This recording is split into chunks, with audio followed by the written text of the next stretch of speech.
Hola, soy Dani Dávila. Yo, Cone Aitken. Y yo, Paz Dávila. Somos Maternidades Imperfectas, una plataforma que acompaña, empodera e inspira a las mujeres madres a vivir la maternidad como un espacio de autoconocimiento, fuerza y crecimiento personal. Guiamos a las madres desde la maternidad que vivimos hasta la que queremos vivir. Nos interesa reescribir las historias de las mujeres madres reflexionando y visibilizando maternidades reales, honestas y diversas, alejadas de los juicios y los dogmas que pesan sobre nosotras. Queremos guiar a las mujeres a encontrar su propia voz en la maternidad, a ponerla a su favor y a convertirla en una experiencia de poder y de equilibrio. Nos ilusiona acompañarte a florecer en la maternidad. Bienvenidos. Quiero darles la bienvenida a todos a este nuevo programa de Maternidades Imperfectas. Mi nombre es Cone Aitken y estoy muy contenta de tenerlos acá en este espacio que acompaña, que empodera y que inspira a todas las mamás, a las mujeres, a estar en este espacio como un lugar de autocuidado, de autoconocimiento. Recuerda que estamos acá gracias a Radio Sucesos, a la 101.7. Nos puedes escuchar en todo Ecuador a través de www.radiosucesos.fm y que también nos encuentras en nuestras redes sociales, en Instagram, en Facebook, en TikTok, como Maternidades Imperfectas. El día de hoy estamos muy contentas porque tenemos un súper invitado que nos acompaña desde España. Ya vamos a hablar cuando... Quiero hacer un spoiler, ya. Cuando La Paz me propuso este tema, yo dije, wow, esto es lo que me ha pasado a mí, creo que toda la vida, así que estoy demasiado contenta de tenerte aquí. Ya vamos a hablar de esa bondad, de eso, qué pasa cuando somos muy buenos, pero antes de eso quiero darte la bienvenida, querida Paz, bienvenida nuevamente a Maternidades Imperfectas. Gracias, Cone. Soy Paz Dávila. Estamos en este miércoles de Maternidades Imperfectas. Y bueno, decirles que aquí tenemos un gran invitado, Javier Guitz, es psicólogo, experto en psicopatología clínica, especialista en comunicación y procesos de autoconocimiento. Además, ha sido autor de 14 libros. Y el día de hoy vamos a enfocarnos en su última obra. De hecho, hemos decidido renombrar al capítulo así, El problema de ser demasiado bueno. Así que bienvenido, Javier, te escuchamos. Muy bien, pues muchas gracias y muy contento de estar con ustedes. Recuerdo, no recuerdo exactamente la fecha, pero recuerdo haber estado por Quito en parte de la promoción de alguno de mis libros y por lo tanto, pues tengo un gran recuerdo de Ecuador y pasé unos días lindos por acá. Por lo tanto, muy contento de estar con ustedes y nada, presentarles de algún modo, pues lo que es este libro que ha tenido aquí en España mucho éxito, de hecho, sigue todavía teniendo mucho alcance, porque la verdad sea dicha, no existen demasiadas referencias, no han existido demasiados libros dedicados al perfil del buenista, al perfil de la persona que es muy buena, ¿no? Entonces sí que hay muchos libros que pueden hablar de estos temas, pero que se haya dedicado exclusivamente a la personalidad del buenista, no había.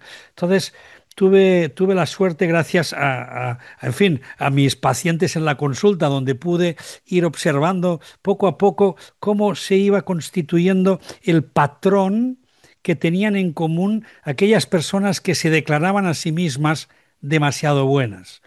Entonces ahí es donde empezó un poco la aventura y también resonaba conmigo mismo porque yo me considero un niño bueno o había sido un niño bueno y por lo tanto digo, entre mi niño bueno y la gente que está sufriendo por ser demasiado buena, pues a ver qué podemos hacer para ayudarlas un poquito, ¿no?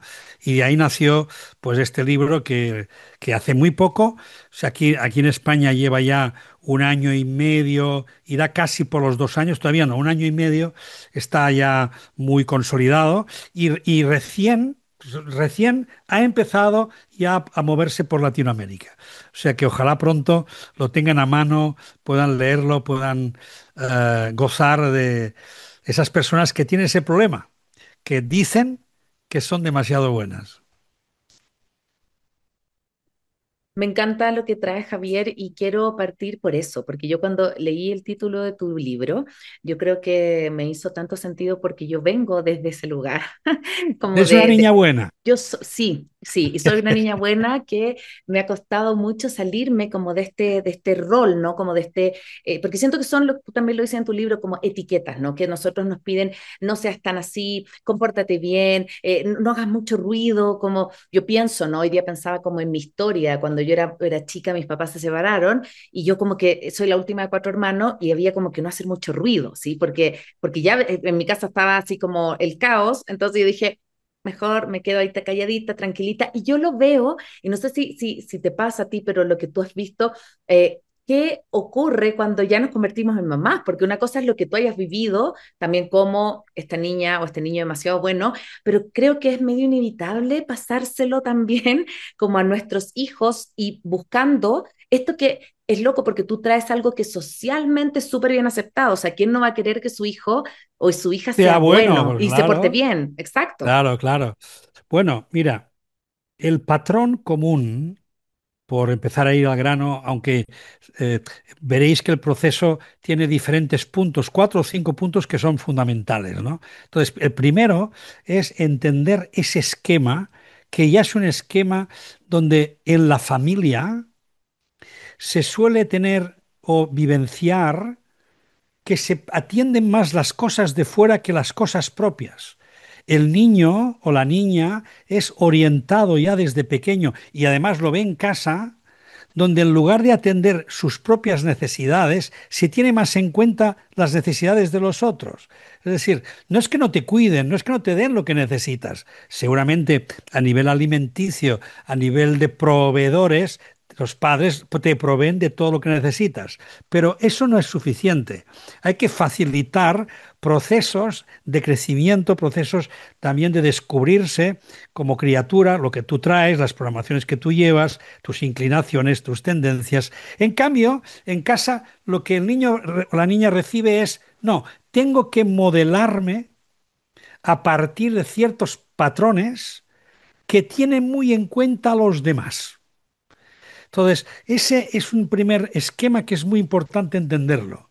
En mi familia, en mi entorno, ha habido una tendencia a darle mucha importancia a lo de fuera, en el sentido de a los demás. Entonces, bueno, pues que si los demás que van a pensar de nosotros, que hay que quedar bien, que hay que hacer las cosas bien. Entonces, hay un momento que se prioriza tanto y se compara tanto la criatura con lo de fuera, que poco a poco se va dando cuenta de que sus necesidades y lo que ella trae no es tan importante como lo es lo de los demás. Entonces, ese patrón es un primer patrón que nace en el seno de una familia donde hay algunas personas, papá o mamá, o los dos, o personas cercanas en la familia, donde prevalece este programa de atención hacia los demás. Entonces, claro, si uno está educado en eso, seguramente habrá recibido dos grandes mensajes, que son como dos puntales de todo esto que estoy diciendo. El primero es que tienes que ser bueno. Y ser bueno significa fundamentalmente obedece.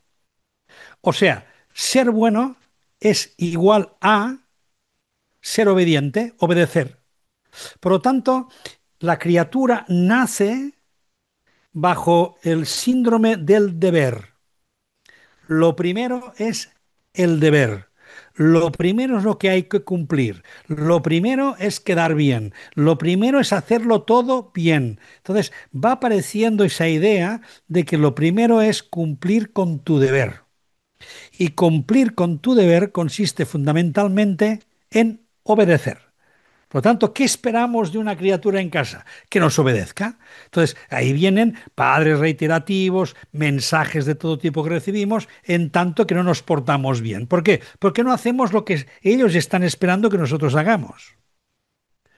Entonces, como no hacen lo que tienen que hacer, entonces van recibiendo una señal continua de que por ahí no están siendo obedientes, no están haciendo las cosas bien. Por lo tanto, llega un momento que si no haces las cosas bien es que eres malo. Se juega mucho con la culpa. Bueno, eso es otro tema para otro rato. Pero se juega mucho también con la culpa. Con lo cual, la criatura, repito, nace y se desarrolla en un ambiente donde se prioriza mucho a los demás, donde se pone por delante el deber, y el deber es obedecer. Y a esa obediencia hay que añadirle un segundo correlato, que es pórtate bien. No solo obedece, sino pórtate bien.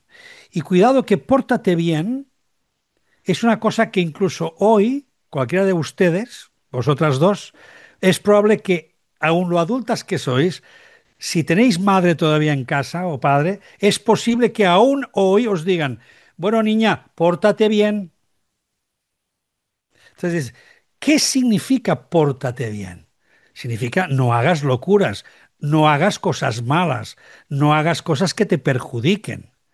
Entonces, nos van orientando hacia la obediencia, hacia el deber y sobre todo ese pórtate bien empieza a incluir ya ciertas cosas concretas. Porque portarse bien, ¿qué significa? No solo obedece, sino hazlo perfecto. No te equivoques. Ve rápida. No llores. Esfuérzate. Esfuérzate. Complace. Por lo tanto, hay una serie de patrones que detrás de ese pórtate bien van ahí ocultos. Entonces vamos entendiendo poco a poco, a medida que los críos van creciendo, que ese portarse bien significa cómo hay que hacer las cosas. No solo hay que obedecer, sino hay que hacerlo de una determinada manera. Y esa manera en la que hay que hacerlo es precisamente pues con todo eso que he dicho, hacerlo bien, no equivocarse, hacerlo perfecto, hacerlo a la hora, no quejarse, no llorar, complacer y sobre todo esforzarse. Entonces ahí viene una cultura que nos transmiten donde el deber viene acompañado del dolor del esfuerzo. Yo recuerdo no hace poco todavía una paciente, mujer joven de unos casi, si está rondando los 40 años, y me decía, a mí es que si las cosas no me cuestan mucho, para mí no tienen valor. Y crecemos Wow, con eso, ¿no? Crecemos con eso, con esa directriz de lo que deberíamos hacer o de lo que debería pasar o de... Incluso estoy pensando, y no sé si estás de acuerdo conmigo, Paz, estaba pensando como en esto de qué pasa cuando incluso el Papá Noel, ¿no? Que le decimos a los niños va a venir a darte regalos si te portas bien. Como siempre con eso, con esto, como con esta necesidad de la obediencia para claro, conseguir un algo. exacto. Y ese portarse bien, repito, viene acompañado de una serie de actitudes que se esperan de nosotros. Por lo tanto, no podemos hacer cosas raras, no podemos comportarnos mal, no podemos hacer que las cosas no se cumplan. No, tienen que ser de una determinada manera. Si no, no somos buenos. Entonces, ahí viene el miedo de la criatura que va creciendo con el miedo a no ser suficientemente bueno. Porque claro, si me comparan con los demás, si continuamente me están exigiendo que yo sea bueno, entonces tengo un temor horrible a hacer las cosas mal. Con lo cual, cuando me equivoco, cuando en el colegio no alcanzo, cuando los deberes no los cumplo, cuando no soy suficiente para algo, que evidentemente pues hay muchas limitaciones, obviamente, entonces me siento mal. Me siento mal porque no estoy siendo bueno. Por lo tanto, ahí está ese esquema que es muy complejo. Ya veis que tiene muchas cositas, ¿eh? No es solo el hecho de ser bueno, sino que detrás del ser bueno hay muchas cosas. ¿Qué querías decir, Paz? Sí, sí, Javier. Como para problematizar un poco esto, porque digamos, conceptualmente lo entiendo muy bien, pero miro a mi alrededor y nos movemos en espacios jerárquicos, nos movemos en la escuela, es un espacio en donde las profesoras necesitan que los niños se porten bien y se concentren para lograr el aprendizaje. Estoy pensando en mí misma, mira, a mí me está pasando la mañana, mi hijo se levanta, le encanta hablar, hablar, hablar. Y yo necesito que se suba al bus. Claro, Y que llegue necesito al colegio, claro. que llegue al colegio y necesito que coma y que no esté hablando tanto y que pueda comer y que pueda ponerse los zapatos y que alcance a lavarse los dientes. Entonces, quiero decir, ¿cómo conciliar lo práctico? Porque es práctico la obediencia. También desde un punto de vista del trabajo, también, ¿no? También son estructuras jerárquicas. Entonces, ¿cómo conciliar este elemento funcional, digamos, de poder ser parte de un grupo, de poder seguir consignas, pero sin perder esta identidad? Porque hay una parte de tu libro que dices, ya no somos, nos convertimos en lo que se esperaba que fuéramos. Y esa es la parte que a mí me parece incluso triste de la obediencia, porque realmente te olvidas de quién eres y te conviertes en lo que los otros quieren que seas o en este 20 sobre 20 en la libreta de calificaciones. Entonces, ¿cómo conciliar, digamos, desde lo práctico, desde estructuras jerárquicas que funcionan, Sí, digamos, así? sí. Hombre, tampoco no quiero dejar como un mensaje de que hay que ser desobediente. Es decir, tampoco ha sido esa mi pretensión. En todo caso, en ningún momento he hablado de desobediencia, sino es necesario aprender a obedecer cuando las cosas tienen que ser de una determinada manera que las dos partes hemos consensuado o entendemos que deben ser así. Es decir, el niño debe entender que no es porque tú quieres que cumpla, sino porque existe una normativa, porque existe un ritmo, porque existe una serie de cosas a las que tenemos que adaptarnos y para adaptarnos tenemos que seguir unas pautas y unos ritmos. Cuando tú decías, pero ¿cómo hacemos para que eso se concilie con lo que es la persona? Es que entonces estás planteando el problema eterno del ser humano. Cómo ser uno mismo y serlo con los demás. Si seguramente es lo más difícil en la vida. Entonces, claro, cuando son pequeños, a ver, no nos engañemos. Cuando son pequeños, sabemos que funcionan mucho por aprendizaje, por el mimetismo, por la mecánica. Es decir, los niños, sobre todo de pequeños, que no razonan todo eso que estamos hablando aquí, sino simplemente son miméticos. Entonces, lo que les va bien a ellos es los procedimientos y la mecanización. Oye, el proceso es ese, el proceso es ese, mecánico, mecánico, proceso, proceso, proceso. ¿Por qué? Que se lo aprendan y lo cumplan, que se lo aprendan y lo cumplan. ¿Pero por qué? Porque ahí tenemos simplemente una cuestión mecánica, una cuestión funcional. Ahí no vamos a discutir. Digamos que hay unas normas que están por encima del padre, de la madre, del niño. Entonces sabemos que ahí tenemos que ser funcionales. Y también está bien que la criatura también se empiece a frustrar ya desde pequeñita en que no siempre va a poder hacer lo que le da la gana, sino que a veces tendrá que acomodarse, adaptarse, tomar ritmos, cambiar un poco la estructura de su... Ahora, ahí es donde viene el conocimiento de los padres con los hijos. Yo sé que mi hijo es muy hablador, él necesita poder hablar, necesita porque es que es su naturaleza, no puedo hacer que se calle. Entonces, ¿podemos estar haciendo las actividades que tenemos que hacer mientras él habla? Es decir, lo que no podemos hacer es esperar que acabe de hablar. Entonces, no, tú haz hablar a tu hijo, pero hazlo hablar mientras estás haciendo las cosas. Es decir, hay que poder conciliar las dos cosas desde ese punto de vista. Hay que ser prácticos. El niño tiene que hablar. Como habrá niños callados, inhibidos, pues hay que son parlanchines y tienen que hablar y tienen que hablar.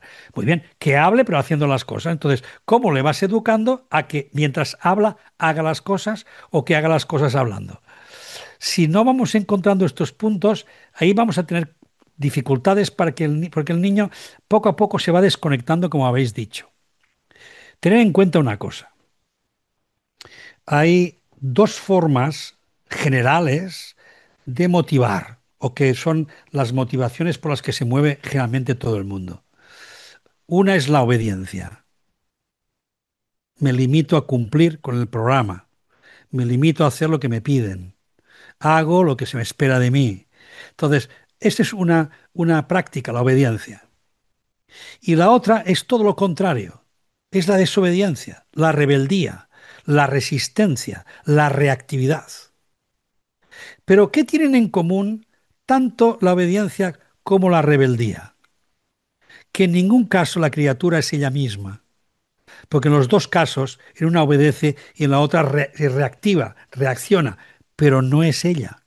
Entonces, claro, ahí viene el eterno problema de conocer a tu hijo, de conocer a tu hija, de ser capaz de comprender cómo funciona, qué le va bien, qué tendencias tiene, qué es lo que a ella le sale por sí misma. Yo creo que hoy en día ya se está llevando una educación que va hacia ahí, ¿no? De algún modo, yo siempre me gusta recordar que Platón, cuando hablaba sobre el enseñar, el educar, decía, educar es sacar de dentro. Tanto no es tanto meterle cosas al niño, No es tanto que entienda, que aprenda, que se dé cuenta, que alcance no sé cuántos conocimientos. No, lo importante, junto al conocimiento general que tiene que saber, es también que le sepan sacar de dentro. Por eso cuando tú te encuentras en el colegio, te encuentras con un profesor que sabe sacarte de dentro, ese profesor lo vas a querer para toda la vida, porque has sabido sacarte de dentro lo mejor de ti. Entonces los papás, que ya sé que tienen también la obligación de que te portes bien, ya lo sé, pero a la vez hay que hacer el complemento intentando comprender y conocer al hijo. ¿Qué le gusta? A qué se inclina? ¿En qué disfruta? ¿En qué no? ¿En qué le cuesta? Entonces, ¿por qué marearlo? ¿Por qué obligarlo? ¿Por qué forzarlo? ¿Por qué darle unas pautas que el niño las va a hacer porque no le queda otro remedio? Porque tiene que obedecer, porque se tiene que portar bien. Pero haciendo eso, cada vez va renunciando más a sí mismo, Es que cada vez siento se también, desconecta más. perdón que te interrumpa, pero siento también que mucho de esto tiene que ver con el miedo al rechazo, porque si no te vas a portar bien, no te van a querer. Como que está condicionado también al amor. Entonces, como que yo siento que esto de querer portarse bien y querer no hacer problema y querer ser funcional y querer ser sobreadaptativos también tiene que ver mucho con esto de, es que si yo lo hago distinto, si yo, no me van a querer. Yo me acuerdo del otro día, tengo una hija yo de 8 y otra de 5. Y la de 8 está ya como levantándome los ojos, está como en este modo así de, ah. Entonces ya me estoy preparando para la adolescencia. Y me decía, me levantaba los ojos así y algo me respondió mal, entonces yo me molesté mucho. Entonces me dijo, mamá, no me vas a querer. O sea, porque sí me respondió súper mal. Y yo le dije, mira, yo te voy a querer enojada, no enojada, alegre, triste, te voy a querer igual. Claro que me moleste, sí, me voy a molestar porque no fue la manera de responderme, pero no te voy a dejar de querer. Entonces creo que, claro, me salió de eso porque yo estaba tranquila, pero en otro momento, el adulto, si yo hubiera estado como descentrada de mí, claro que a lo mejor le respondo otra cosa. Entonces, ¿desde dónde también nace, no? Desde quizás este miedo a que no te quieran, a que te rechacen, a que te dejen de lado. Como elemento básico, la criatura cuando nace tiene un tiempo en el que no se vale por sí misma. Entonces, todas las teorías del apego, todas las teorías que nos hablan sobre esos primeros tiempos de la vida del infante o de la niña, son necesarios desde el apego. ¿Cómo crece? Porque tiene apego. ¿Por qué se siente bien? Porque haya estabilidad. Siente que es querida, siente que hay estabilidad y siente que esa estabilidad es para siempre. Es decir, que eso es constante. Se la ama por encima de todo, pero eso sí, hay que ver qué se refuerza como positivo, que no se refuerza tanto como positivo, en tanto que no es un quererla o no quererla, sino es simplemente como decíamos, educarla. Y eso no es fácil, repito. Para mí, la tarea de ser padres es hoy en día heroico. De verdad, me parece heroico. Con lo cual, cada uno hace lo que puede, lo que ha recibido, lo que ha aprendido, pero así que es importante que entendamos que la criatura, todos incluso hoy de mayores, seguimos siendo niños que buscamos amor, aún de mayores. ¿Acaso por qué hacemos las cosas? Si no es para que nos quieran. Ahora, otra cosa es el camino que escogemos para que nos quieran. Entonces, uno de los caminos que escogemos para que nos quieran es el ser bueno, el buenista. Es el hacerlo todo bien, el complacer, el volverse una persona muy buena. Y eso es una manera de ser querido. Pero es que el rebelde, aquel que va siendo negativo, oposicionista, también está buscando ser querido. Lo que pasa es que quiere ser reconocido por eso, no por ser bueno, sino por ser único, por ser especial, por ser diferente. Pero está buscando exactamente lo mismo. Por lo tanto, detrás de todo lo que hacemos está siempre la búsqueda del amor. Ahora esa búsqueda se convierte en neurótica. ¿Por qué? Porque trazamos caminos que entonces se complican, porque nos desconectamos de lo esencial para moldearnos. Entonces, si yo voy buscando amor y mi familia me moldea en un sentido, el amor lo va a encontrar en ese sentido. ¿Por qué un niño o una niña, evidentemente no bebés, pero si ya a una cierta edad, a la edad de vuestras hijas, eh, ¿por qué si ve una madre depresiva, aprende muy rápidamente que no puede mostrar alegría? ¿Por qué lo primero que aprende es a no ir por la casa saltando y yendo a casa contenta y contar sus aventuras? Porque saben que eso su mamá no lo va a recibir o su papá no. Entonces, ¿qué va haciendo? Se va igualando, se va igualando, va viviendo acorde a lo que es su hogar. Por lo tanto, esa adaptación lo hacen todos críos, todos se van amoldando al espacio que se encuentran. Ahora, el espacio que se encuentran no son solos. Entonces podemos distinguir entre hijos únicos y gente que tiene más de un hijo. Entonces ahí aparecen los hermanos. Entonces ya cuando aparecen los hermanos ya la cosa se empieza a complicar. Pero entonces dentro del sistema cada uno tiene que encontrar su espacio. Cada uno quiere ser querido a su manera. Como veo que el primero, que es como es el primero, ya, este ya es el querido porque es el primero. Pero creo que tú me decías que eras la última, ¿no? De cuatro. Sí, soy la última de Pues cuatro. entonces, ¿tú qué tuviste que hacer? Tuviste que buscarte la vida. Exactamente. Tuviste que buscar tu espacio. ¿Por qué? Porque los otros quereres ya estaban escogidos. El primero porque es el primero o es el niño o porque es el más estudioso. El segundo porque es el enfermito, es el débil, el pobrecito. Entonces, a ti digo, no tengo espacio para mí. Entonces, ¿qué hago? Pues yo qué sé, me busco la vida afuera, me convierto en una modelo, me convierto en alguien muy... ¿Por qué? Pues voy buscando que me reconozcan y me quieran de algún modo. Por lo tanto, es la vida. Lo que vengo a decir con todo esto, para no alargarlo y no convertirlo en algo que abramos demasiadas ventanas, es efectivamente nos vamos desconectando de lo esencial en nosotros si no lo podemos mantener, si los padres no nos ayudan a conservarlo, si de alguna manera no hay una fuente que continúa permitiendo que eso se exprese de un modo u otro en nuestra vida. En cambio, si nos vamos modelando y modelando y modelando en función de lo que se espera de nosotros, y la prueba mayor de esas es el niño bueno, la niña buena, entonces yo dejo de ser yo, dejo ya de no estar pendiente de mis necesidades. ¿Y por qué no tengo necesidades o no atiendo las mías? Porque en mi casa siempre se ha atendido más a los demás que a los de casa.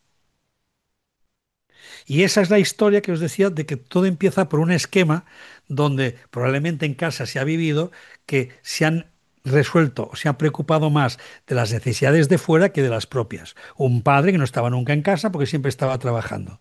Bueno, pues no tenía una persona que me ayudase en mis necesidades. Mi mamá estaba también, siempre o estaba siempre con el grupo de amigas, o mi mamá hacía muchas cosas, le encantaba ir para aquí, para allá, ya. Mi mamá era muy buena con todo el mundo, era muy buena vecina, siempre estaba ayudando a la gente. Sí, ayudaba a todo el mundo menos a ti que tenías tus necesidades.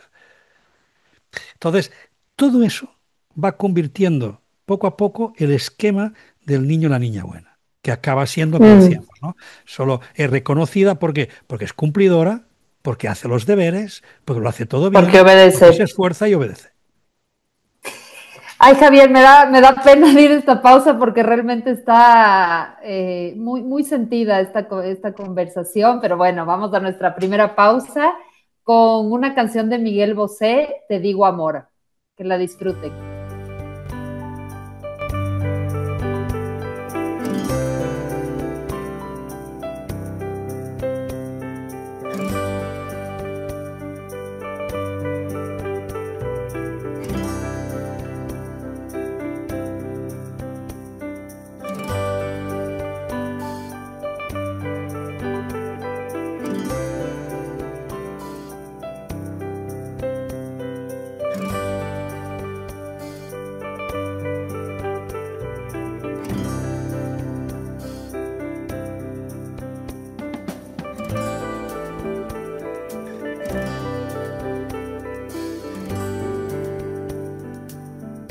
Bueno, estamos de vuelta aquí con una entrevista maravillosa con el psicólogo Javier Guix sobre el problema de ser demasiado bueno, que también es el título de su última obra.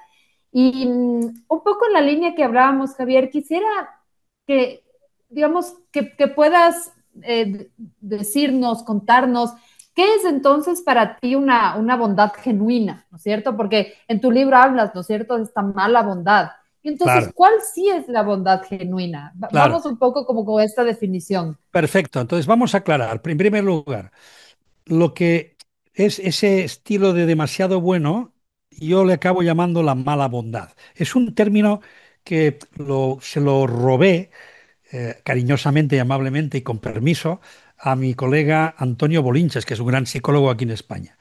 Y un día en una conversación o conferencia que estábamos juntos, él soltó el tema de la mala bondad. Y yo ahí, wow, ahí me quedé, digo, fíjate, eso me va muy bien para contar lo que yo quiero contar. ¿Qué es la mala bondad? Es aquella persona que lo hace todo por los demás, perjudicándose a sí misma. Entonces, esa es una buena decisión para decir, cuidado, que tú seas buena persona, que tú hagas el bien, que tú te portes bien, no es nada malo, ni neurótico, ni es ningún problema. Al contrario, yo diría que suerte tenemos de la buena gente para que el mundo funcione, porque tal como van las cosas, yo creo que si no es por un poco de buena gente, esto se va a la ruina. Por lo tanto, qué bueno que tengamos buena gente, gente de buen corazón, y eso no es ningún problema. El problema es cuando esto es demasiado. Por lo tanto, ¿cómo contarle a alguien, como me preguntáis, cómo diferenciar una cosa de la otra? Entonces yo siempre digo, no hay que ser bueno, hay que hacer acciones buenas. No hay que querer ser bueno, hay que hacer el bien. Entonces no es lo mismo ser bueno que hacer el bien. Los padres, por lo general, padres y madres, yo creo que a pesar de todo intentan hacer el mayor bien a sus hijos. Sabrán más, sabrán menos, tendrán más capacidad, menos, pero intentan hacer el bien para sus hijos. Quizás se equivoquen, quizás sigan una línea que no es la buena, pero en su intención seguro que es hacerles el bien. Pero hacerle el bien a un hijo no significa reírle todas las gracias, permitírselo todo, ser demasiado buenos con el niño, no le molestemos, no le digamos nada. No, no. Seguramente haciéndole un bien le vamos a hacer llorar algunas veces. No le vamos a permitir ciertas cosas, lo vamos a frustrar, le vamos a poner límites. Y en ese momento el niño se va a quejar, se va a mostrar rebelde, etcétera, etcétera. Y vamos a tener que manejar eso, que no es fácil, que es complicado. Pero todo eso no lo hacemos porque somos buenos, lo hacemos para su bien. Lo que sí hay que interpretar es cuál es el bien para el niño. Que sea el bien para el niño o la niña, no que sea el bien para mí. Por lo tanto, eso para mí es una muy buena distinción. La virtud, en este caso la virtud de la bondad, tiene que traducirse en acto, tiene que bajarse a la tierra, tiene que convertirse en acción. Las virtudes no son cosas hermosas que se cuentan y se dicen y que suenan muy bien en la boca, sino son acciones concretas bajadas a la tierra y en el mundo de las relaciones. Entonces, ¿qué es una persona buena? Una persona que intenta hacer el bien. Y repito, a veces hacer el bien conlleva consecuencias feas. Pensemos en aquella mujer, no me acuerdo el nombre porque ya pierdo el nombre de muchas cosas, pero aquella primera mujer en Estados Unidos donde se sentó por primera vez en un banco, en un autobús, se sentó en un asiento que, no es, que solo estaba reservado para blancos. Y ella se sentó allí como un acto de justicia. ¿Por qué? Porque sabía que no era bueno, no estaba bien discriminar de este modo. Entonces, ella desobedeció, pero desobedeciendo estaba haciendo un bien. Por lo tanto, hacer el bien no es mostrarse bonito, bondadoso, amable con todo el mundo, quedar bien. No, no. A veces hacer el bien es costoso. Y por lo tanto ahí está la diferencia importante entre el quedar bien y hacer el bien. Mm, me hace mucho sentido, Javier, esto que tú hablas, porque yo creo que hay también como una, no sé si una tendencia, pero nos cuesta mucho pensar en cómo hacer sufrir a los hijos y queremos que estén siempre contentos y que estén siempre bien. Sí, Entonces, claro, es yo me la moda acuerdo, de ahora. exacto, Sí, sí, entonces yo en algún es la momento moda de ahora. mi hija me dice, me caes pésimo. Y le dije, te voy a caer más mal todavía durante varios años de tu vida. Le dije, o sea, como que esta es la primera vez que te caigo pésimo, bienvenido porque te voy a volver a caer mal un millón de veces. O sea, le dije como, y eso también yo creo que tiene que ver como con esto de asumir y como pasar ese trago amargo de que ya no voy a ser el super trooper de mi hijo, ¿ya? Y que voy a ser en momentos como un individuo bien poco adorado y poco querido. Entonces, yo creo que hay una cosa también en la maternidad, particularmente, no puedo saber cómo es la paternidad, pero en la maternidad como de la culpa, ¿no? Entonces, yo creo que esta mala bondad, ¿no? Que tú hablas acá, de querer como evitar estos sufrimientos y tener que estar como todo, también nos puede jugar una mala pasada porque hay mucha culpa, yo creo, detrás de eso. Hay como una experiencia materna de no querer hacer sufrir, pero también podría ser eso mismo, una oportunidad de crecimiento, porque también nos tenemos que enfrentar con esta parte como no tan bonita, ¿no? De la maternidad, que es como caerle mal a los hijos, enfrentar el conflicto. Y muchas veces eso, pues no queremos enfrentar el conflicto, queremos ser siempre buenos para ellos también. Exacto. Por lo tanto, lo primero que uno debe trabajar es precisamente ese molde personal de ser demasiado bueno. Porque si no, estará cayendo continuamente en el juego del me sabe mal, y el juego de las compensaciones. Ay, ahora me he portado mal, ay, me sabe mal, lo he hecho llorar, bueno, después se lo compenso, bueno, luego le compro, bueno, luego lo... No, entonces, vamos, le enseñamos al hijo, lo que le estamos enseñando es precisamente eso. A vivir de auténticas compensaciones. Vamos riñendo y compensando. Culpa y compensación. Hombre, no, no. La criatura tiene que aprender, y eso los padres tienen que ser honestos y claros, en que lo que tú has dicho, te lo voy a hacer pasar mal muchas veces, y aún así te sigo queriendo, porque por encima de todo lo hago porque te quiero. Y a veces el amor no es un amor blandengue, a veces el amor es duro. Y el amor duro es un amor que no es de, ay, qué bonito todo, sino es un amor que a veces tiene esa parte dura, esa parte de sostener el saber que ahora te estoy privando, que ahora te lo estoy haciendo pasar mal, que ahora te estoy haciendo, dando una lección que probablemente va a ser dura, pero la intención última es por amor y por tu bien, siempre que sea pensando en el bien del otro, no en el propio. Por lo Mm. tanto, esa práctica es inevitable y va a suceder, pero claro, ahí como uno arrastra esas programaciones de culpa y es una persona que siempre le acaba viendo mal todo, pues entonces eso es lo que tenemos que resolver. La pena culposa, el sentirme siempre mal, porque si voy arrastrando eso, entonces voy a estar haciendo con el hijo siempre un juego de chantajes continuos, y eso no puede ser. Por lo Mm. tanto, aunque cueste, a veces hay que saber abrazar el amor duro. Algunos dicen, algunos, que lo que no conseguirás como padre o madre, solo tendrá su compensación, hablando de compensaciones, cuando seas abuela. Porque entonces recibirás todo el amor sin ninguna condición, recibirás todo, darás lo que quieras y todo estará perfecto. Ahí es donde recibirás. Pero mientras estés de mamá y de papá, no te queda otro remedio que ser el malo de la película. Pero bueno, ahí es donde aprendemos. Y además, creo que también es importante entender que el crecimiento de una criatura, llamémosle ya el crecimiento personal, ¿no? El crecimiento humano, no está hecho solo de dulces. Está hecho también de roces, está hecho también de momentos de fricción. Ha habido fricciones que nos han endurecido. Y esas fricciones y ese tenerme que pelear, ese tener que luchar por mi espacio me ha hecho más fuerte. Luego no me lo hagas pagar a mí, pues yo te ayudé a que fueras fuerte con la fricción. Pero algún día lo entenderás. Mientras no lo entiendas, bueno, me vas a culpar. Forma parte del oficio. Javier, tú hablabas antes de que esta excesiva bondad, esta mala bondad, efectivamente nos lleva a querer ser perfectos. Yo creo que es como, digamos, ya el polo a donde llega esta mala bondad.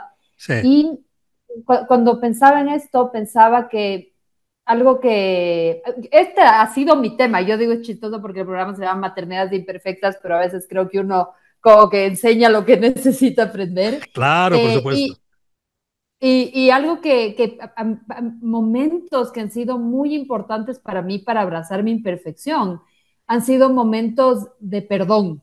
Quiero decir, han sido momentos en que realmente lo he hecho mal, realmente me he desregulado, me he portado mal, me he salido de mis casillas y estoy hablando con mi pareja específicamente y aún así mi pareja está ahí. Quiero decir, o sea, aún con todo, con toda esta desregulación, sigo contigo y te entiendo y te perdono y puedo, incluso te puedo contener. Entonces creo que también hay estos momentos de imperfección que son válidos y que la otra persona esté ahí para perdonarte y para acompañarte. Creo que como que refuerza la idea de que está bien ser imperfecto y equivocarse. Sí, por eso decíamos antes que el hecho de que existe un apego, pero no un apego insano, un apego de enganche, sino el hecho de que sientas que a tu lado hay alguien que te puede sostener, ocurra lo que ocurra, eso te da confianza y estabilidad. Porque por un lado sientes que te pueden sostener, pero a la vez te pueden permitir que seas tú. Y esa doble condición es la que de algún modo cerraría este círculo que hemos abierto, ¿no? Es decir, la importancia que tiene el que las dos cosas existen. Cuando uno se permite ser sí mismo, cuando uno se va soltando, también cuando siente que tiene unas buenas raíces. Ahora, esas raíces no pueden ser dependientes, lo son en la etapa infantil, lo son en la adolescencia, pero a partir de la primera madurez hacia arriba, esas raíces ya nos pertenecen, ya tenemos que hacerlas en nosotros mismos. Pero no las hacemos solos, siempre lo hacemos todo con los demás. Por lo tanto, el hecho de que yo tenga mis propias raíces, pero sepa unirme con otras ramas que están al lado, que también están bien enraizadas, eso nos da mucha fuerza. Eso nos da sostén y eso nos permite confiar. Y cuando confiamos nos atrevemos. Y entonces cuando intentamos probar cosas, es cuando intentamos descubrirnos en lo que somos. Porque sé que ocurra lo que ocurra, hay alguien que me sostiene. En cambio, sin esa confianza, entonces cuando vamos perdidos. Y si nos perdemos, entonces vienen otro tipo de consecuencias. Mm. Ay, Javier, estoy tan conmovida con el programa porque siento que, bueno, por algo llegamos con La Paz nosotros somos tres socias acá, tres personas que hacemos el programa, y yo creo que, bueno, a las tres se nos atraviesa esto del problema de ser demasiado buenas, y creo que, bueno, me alcancé a leer parte de tu libro, pero me lo estaba devorando porque creo que tiene mucho esto de instalarnos en poder entender, claro, ¿por qué hacemos lo que hacemos? Esto que tú hablabas recién, a mí me quedó rondando esto que decías, bueno, fuiste la última, entonces tuviste que hacer algo para que te vieran. Yo soy de formación actriz. Entonces yo dije, Claro, claro, ¿cómo no iba a claro, estudiar teatro? Porque necesito que me aplaudan, porque como estaba así media claro, claro. Y así en me el ven, me ven, escondite, me así ven, me me ven. ven. O sea, Y tengo ahora tengo un público programa de que me radio. ve, porque en mi casa no me veían. Entonces, claro, como que quiero ir cerrando, nosotros siempre cerramos con idea fuerza y creo que la idea fuerza que me quedo con esto es esto de desde dónde lo hacemos y desde dónde tratamos también como de quitarle este sufrimiento a nuestros hijos, cuando en realidad esto es inevitable, o sea, es inevitable que se caigan, que se equivoquen, y yo creo que desde ese lugar, como de decir, bueno, no, ya caché que no siempre voy a ser el bueno en la película, me parece que es también un acto como súper reivindicatorio esto de por qué luchamos siempre por ser como perfectos. Entonces me quedo con eso del programa Paz. ¿Con qué te quedas del capítulo de hoy? A ver, aquí me anoté esta frase que decía Javier, ¿no? Cómo ser uno mismo y serlo con los demás. Yo creo que ahí esta es una pregunta bien importante también desde el trabajo que hacemos como mamás de poder invitar a que nuestros hijos regresen a lo que son, a lo que sienten, que es correcto, que a veces como tú ponías del ejemplo de Rosa Parks, Javier, muchas veces lo justo es portarte mal. Entonces Claro, creo que me voy con esa idea. efectivamente, muy buena. Muy buena, muy buena. Oye, pues encantado, de verdad. Y nada puede ser mejor que hacer un poco de inspiración, ¿no? Lograr que inspirar un poquito, repito, a esos héroes y heroínas que son los papás y las mamás, que hoy en día en el mundo que tenemos es realmente un gran acto heroico.